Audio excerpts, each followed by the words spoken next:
Hello, welcome back. Before starting with types of data, let's first understand what a dataset is and what are the elements of a dataset.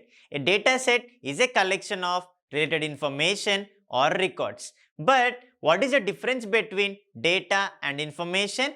Data is raw form and information is cleansed form. The information may be on some entity or some subject area. Each row of a dataset is called a record. Each dataset also has multiple attributes, each of which gives information about a specific characteristic. For example, a student dataset contains 4 attributes, namely roll number, name, gender, and age, each of which understandably is a specific characteristic of student entity. Attributes can also be termed as features, variables, dimensions, or fields. So, data can be broadly divided into two types. Number 1, qualitative data. Number 2, quantitative data. Qualitative data provides information about the quality of an object or information which cannot be measured. In contrast, quantitative data relates to information about the quantity of an object. Hence, it can be estimated. So, let's understand about it in detail. So, we have seen the processes involved in data analysis. How do we start with defining our goal? Then how do we collect our data, ask the right questions, try to visualize the data and draw the conclusion, right? Now, we'll be try to understand what are the different types of data which we generally have in real cases and how do we start our proceedings, right? Then we'll start on practical part of introducing our environment. Then we'll go for working on Python packages. How do you try to collect the data? How do you go for transforming it? How do you try to extract some insights from it? How do you visualize it? Because I would like to just clarify one simple thing when we go for analysis and point of thing, because I try to differentiate one very simple thing, because I'll tell a very simple quote like this. Everyone talks about it. Nobody really knows how to do it. Everyone thinks everyone else is doing it. So everyone claims they are doing it. It's a bit tongue twister kind of thing, but let me make it simple, because this concept clearly applies to the great deal of data terminology. Because when you hear the word data analysis, data science, big data, data mining, because everywhere we'll be working on the same thing. But let me clearly give you a very broad picture of what is the data science is, because when you go for data science, you try to get the hidden things from our data. It is something like a diamond, because diamond is of crude format, right? First, because it is oil is crude format, and diamond is something like when you try to cleanse the diamond, when you try to polish it, you get the diamond format, because it is before it is some kind of stone. In the same way, I give this because I started my career by understanding this principle. I suggest you the same thing. Learning from data is virtually useful.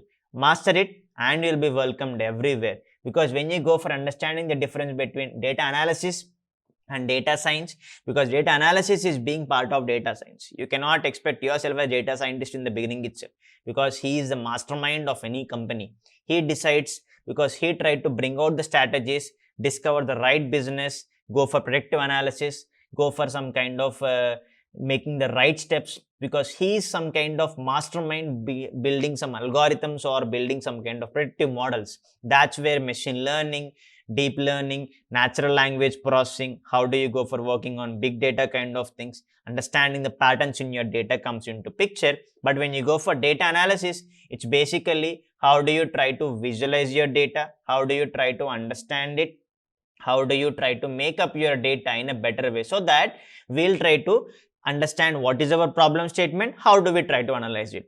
But because data analysts need not have the knowledge of machine learning, because when I go for machine learning, I try to first understand my problem statement, then I start working on a predictive model, so that what is happened in the past, what is the present kind of pattern, and how does it will change in the future. That is where data science part comes into picture, which involves machine learning. But if you clearly go for data analysis, it's not needed, because generally when you go for data analysis, it's all about how do you try to just understand it, or how do you try to visualize it. You just understand your problem statement, where you inspect it, where you go for cleansing it, transforming it. That's where the first step in data science or artificial intelligence comes up with data analysis only. That is the reason I always suggest you can try yourself as analyst first thing, because we have so many roles in it. When you go for big data analyst or advertising analyst, financial analyst, marketing analyst, business analyst, there are so many roles over there.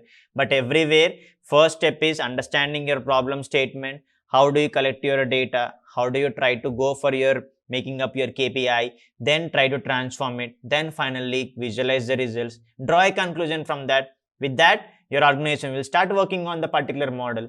That's where the main skills you should understand first is you need to go for working on some kind of programming languages, whether it is statistical programming language or scripting programming language, and you need to get some very good knowledge on query parts. That's where relational database management software comes into picture, which is MySQL. If you are aware of any of the queries, something like how do you create a table, how do you extract the data from the table, and how do you update it, how do you delete it, that's where again CRUD operations comes into picture. That is very basic for anyone. That is the reason working on database management is very, very important. First try to master it, then it will be easier. Because when you first understand what do you mean by data, it is basically a collection of facts. I would rather say how do you collect the data, whether it can be number format, image format, or text format, whatever it is, because it is of raw format, right? Whenever we say data, it is a raw format because we try to cleanse it.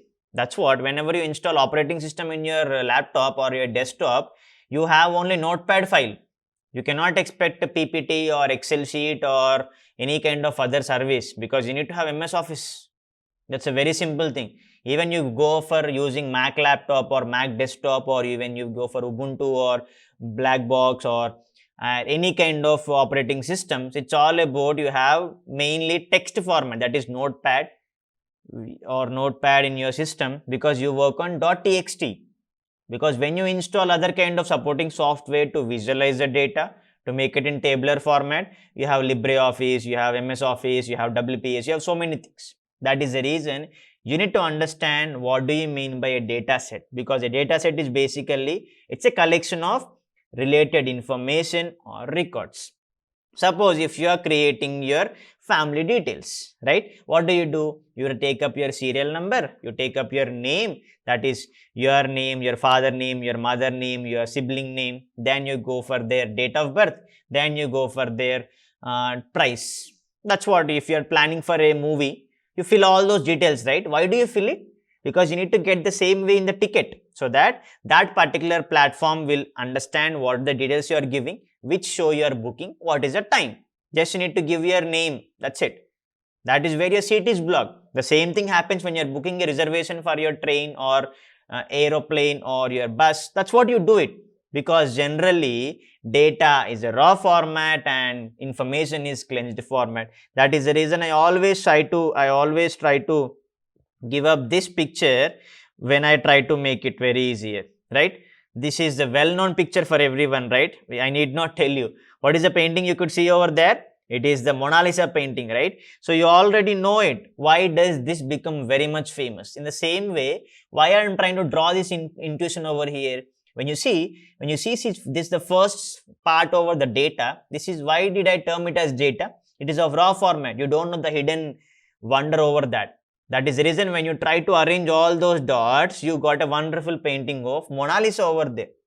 That's where I try to segregate what is data and what do we do to get information from that. It's simple.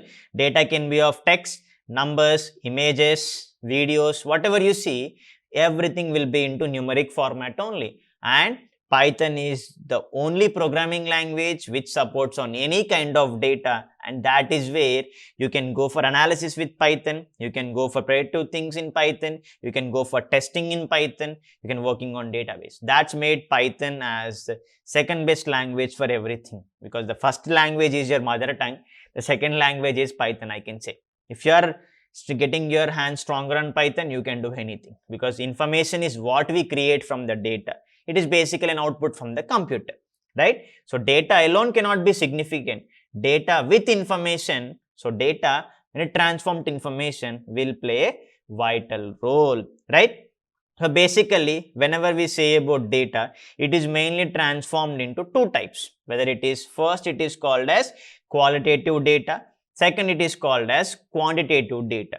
When I say because it's all about, it has become, it has not from this 21st century, it is from past 1900s only. Because we used to have businesses at the time only, 1980s, 1970s.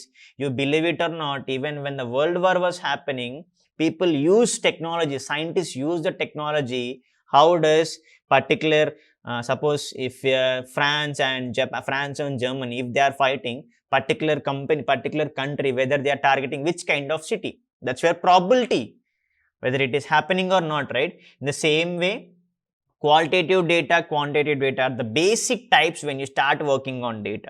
Because when you go for qualitative data, it provides information about the quality of an object which cannot be measured. So that is where you have such kind of category kind of thing. I can make it very simple. That is the reason qualitative data is also called as categorical data. That is the reason you could see descriptive information, whether it is good, outstanding, the colors red, green, gender male, female. So that is the reason we have two kinds of in it. The first one is nominal data, second one is ordinal data. When I say nominal data, it doesn't have any numeric value and no order over there. That is the reason whenever you go for nominal data, such as if I ask what is your blood group, you can say A positive, O, B positive, AB. You see all those categories. The same way if I ask you a gender, male, female, that's it. You don't have any other option, right? In the same way, so special case of this can be having such kind of pass or fail categories or anything. That is the reason we generally start with, we cannot have such kind of addition, subtraction, all these kind of arithmetic operations. That is the reason we'll be mainly having mean. So that is how statistical functions are taken into consideration. That is frequently occurring. So mode, that is called as mode. How do you categorize? How do you include mode for this? So mean, median, mode, that is where the concept of statistics is being involved when you're working on predictive analysis point of view, right? So that is the first step. So mode is widely used in this nominal kind of data, because it is having no order. When you go for ordinal kind of data, because this is completely categorical, I'll be coming to numerical part next. When you go for ordinal data, it is basically having some properties related to nominal data, but we can order them. Something like customer feedback. Good, very good, very bad, worst. That's where 5-star rating, 4-star rating. If you like the course, you hit the like button. In the same way you do it, where we can have some order. That is the reason when we can just go for it, we can have some kind of median, quartiles. We cannot get the average of that, right? Because we'll be having some kind of ordering. That is first, second, third. This is completely some kind of descriptive, which is also called as categorical data, right? We have seen how we can include the statistical functions like median, mode, because we cannot have mean over it. That is the reason we cannot have mean over nominal or ordinal. We can only apply mode, and we can include some quartiles. Percentage of people giving 5-star rating. Percentage of people giving 3-star. That's what Google will give you. When you just go for any shopping application, they'll ask you to provide the feedback. That's what they do. The same way, that comes under qualitative, which is categorical. When you go for quantitative, it is basically numeric, right?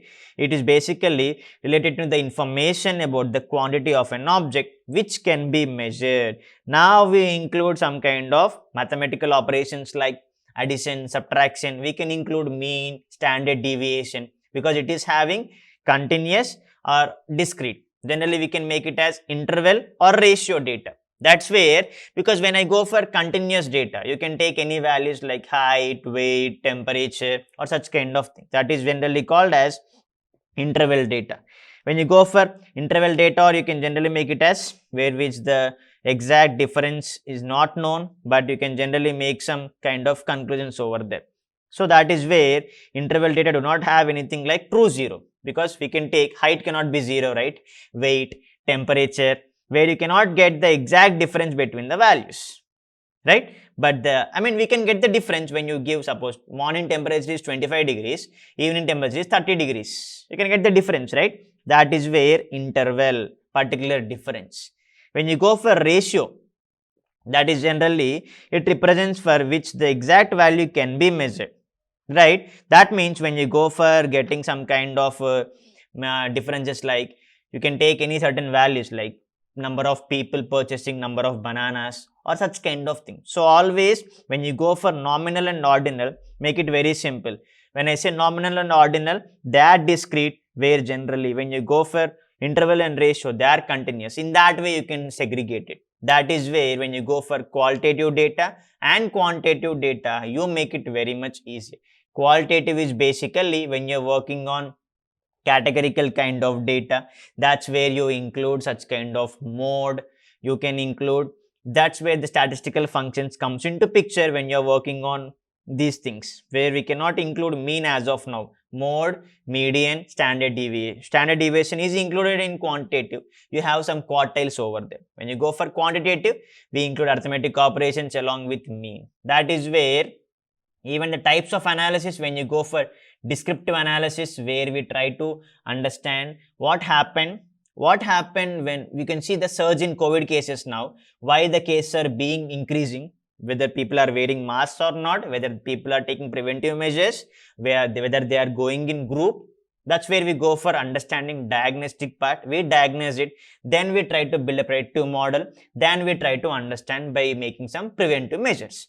So diagnostic, descriptive, diagnostic, predictive, and prescriptive. These are all types of analysis where we generally need to include some recommendation techniques, working on some algorithms. That is where data analysis play a vital role when you start working on it. That is the reason discrete attributes can assume a finite, right? It cannot be infinite, right? When you go for continuous, temperature can be at intervals, right? But you can get the same period of values. That is the reason qualitative is categorical, which is descriptive information. Quantitative is numerical information. So that is all about understanding the types of data, because this is a very important step when you start working on data analysis. I hope I made it clear. Never hesitate to raise queries. Just make it very simple. So these are the key points in understanding data. Whether you work on numbers, images, text, you segregate them, because if it is numeric kind of data, it is quantitative. Whether you go for text, the text is in English alphabets or any kind of language, you make sure whatever the words are repeating, we just go for working on grammatical point of view, then we again convert it into vectors. The same thing happens for images. Image is a group of pixels. Pixel is an array format. That's how we start working on first numerical Python package. How do we represent a multidimensional array and what are the operations to be performed? Then we'll work on tabular format. That's where we use pandas. Once we get the data, once we clean the data, we try to visualize it. So that is where we'll be following all these steps in the next series of videos. But before that, we'll be understanding what is the environment we are trying to work, which is Google Colaboratory, in the next video. So in this video, we have understood different types of data and how qualitative and quantitative data differ. In the following video, we will understand the importance of Google Colaboratory. Thank you. I hope you have enjoyed watching it. If you have liked our content, please do hit like button and do subscribe to our YouTube channel for more useful content and exciting updates. If you want to learn such practical content at an affordable cost with Microsoft certification and instructor support, please register at academy.codegnan.com. You can also download app from Play Store as Codegnan. Never hesitate to raise queries in the comment section, and please do reply with your suggestions for more practical videos. We'll be happy to come up with it. Thank you.